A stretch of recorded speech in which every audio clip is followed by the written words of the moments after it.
Chalev, Salev, Ghalev. Convert, leave or die. This was the call that echoed from the loudspeakers of Kashmir's mosques on that dreadful day of January 19, 1990. Well-orchestrated mobs descended on the streets and Kashmiri Pandits fled their homes to save their lives and honor. By 1991, more than 50,000 families were living in refugee camps, bereft of even basic facilities like toilets and medical care. But prominent Kashmiri Pandits like Tika Lal Taplu or High Court Judge Neelkant Ganju had been targeted and killed in the months leading up to that fateful day.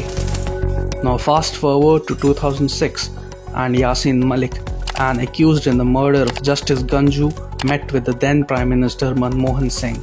It's not every day that murderers get official receptions with the Prime Minister, but the Congress and its ecosystem had worked to get violent separatists into mainstream politics. In the late 1980s, Yasin Malik had crossed the LOC into Pakistan-occupied Kashmir, where he received arms training from the Pakistani military establishment. Initially a core member of the Jammu Kashmir Liberation Front, a terrorist group which spearheaded armed militancy against India in Kashmir, he rose in its ranks to become the chairman of the separatist group. He is associated with other Pakistan-based terrorist groups too, like the Hizbul Mujahideen and Lashkar-e-Taiba. Malik is accused not just in the murder of Neelkant Ganju, but also in the murders of 4 Indian Air Force officials in 1990. He is also the alleged mastermind behind the kidnapping of Rubaiya Saeed, daughter of then Home Minister Mufti Mohammad Saeed, who was released in exchange for 5 jailed terrorists. Malik was captured by Indian security forces in August 1990 but was released in May 1994 on the condition that he renounced violence. This is very strange in itself. An alleged murderer was released in just 4 years. Since 1994, Malik began mingling with the New Delhi Lutyens crowd and met Manmohan Singh once at a journalist's house in 2001 and also visited the residence of Sonia Gandhi in 2003. He was officially invited for talks by then Prime Minister Manmohan Singh on 17 February 2006. This was a man who struck terror into the hearts of Kashmiri Hindus, and he was actively courted by the erstwhile UPA government. During the Congress regime, Malik has taken part in several public events, be it a BBC talk show or a press conference or even a youth and leadership summit, justifying his ideology of violent separatism and armed militancy against India. Instead of being put behind bars, he was given the freedom to air his views publicly by the Congress. This would change under Prime Minister Modi. In March 2020, Malik was arrested in connection with the attack he had conducted 30 years ago on IAF personnel. On March 16, 2022, these Kashmiri separatist leaders, along with Yasin Malik, were charged with criminal conspiracy and waging war against India under the UAPA.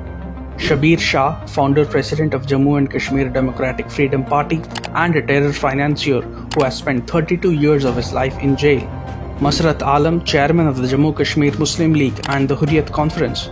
He is also the poster boy of the ISI in Kashmir and is known for his involvement in various stone-pelting events against the Indian Army.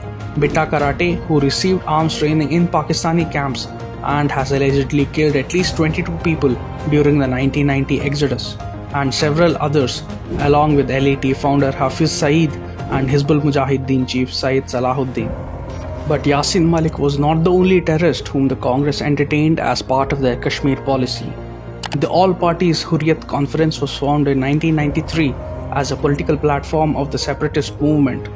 Although the Hurriyat's constituent parties had different ideologies, they were held together by the common position that Jammu and Kashmir was under Indian occupation. At a time when militancy was at its peak, this conglomerate represented the political face of the militant movement and claimed to represent the wishes and aspirations of the people.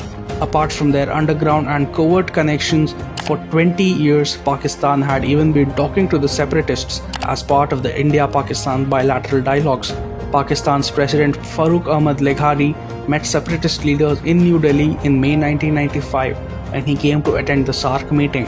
P.V. Narasimha Rao was Prime Minister at the time.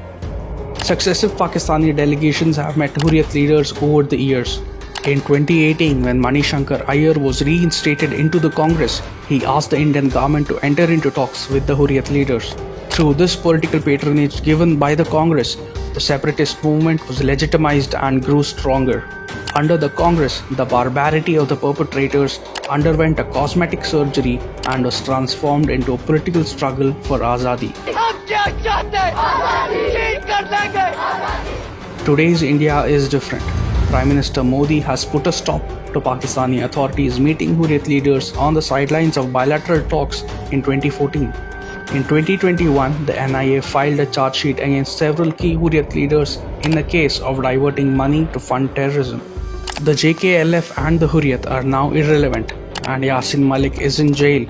But India would do well to not forget how until not too long ago they were mainstreamed by the Congress and its ecosystem.